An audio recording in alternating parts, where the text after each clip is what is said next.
Tout au nord ici, vous avez Essakan. La cartographie minière du Burkina Faso présentée ici par le directeur général du cadastre minier. Mamadou Sagnon révèle que le potentiel minier est riche et varié. Or, argent, manganèse, phosphate, pour ne citer que cela. Au 30 juin 2025, cette structure dénombrait 418 titres miniers sur l'ensemble du territoire national. Les taxes qu'elle a perçues en 2023 lui ont permis d'apporter plus de 10 milliards de francs CFA au budget de l'État. Pour l'année 2023, qui a été répartie en l'année N+1, donc en 2024, il y avait un recouvrement total d'environ 10 milliards 980 millions de francs CFA qui ont été recouvrés. Donc si vous faites la part, les 80% c'est pour la caisse de l'État commune et les 20% est pour les collectivités territoriales. Avec le nouveau code minier du 18 juillet 2024, qui met en avant le contenu local et la promotion de l'expertise nationale, des innovations ont été introduites concernant l'octroi des permis miniers.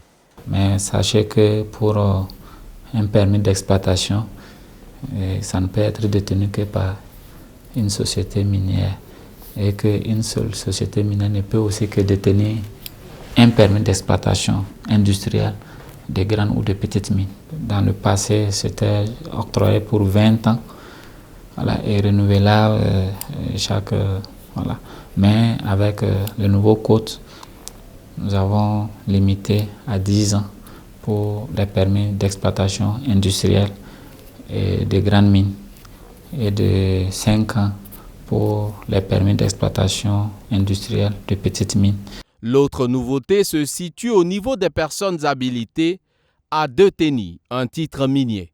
Dans le passé, les personnes physiques avaient droit à des permis de recherche au maximum 3. Mais avec la nouvelle loi, les personnes physiques ne sont plus éligibles pour être détenteurs de titres miniers. Donc c'est les personnes morales seulement.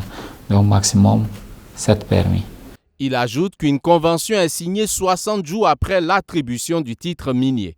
Si les permis de recherche, d'exploitation, de prospection, semi-mécanisés et industriels des substances de carrière sont délivrés par décret ministériel, ce n'est pas le cas des titres octroyés aux mines industrielles.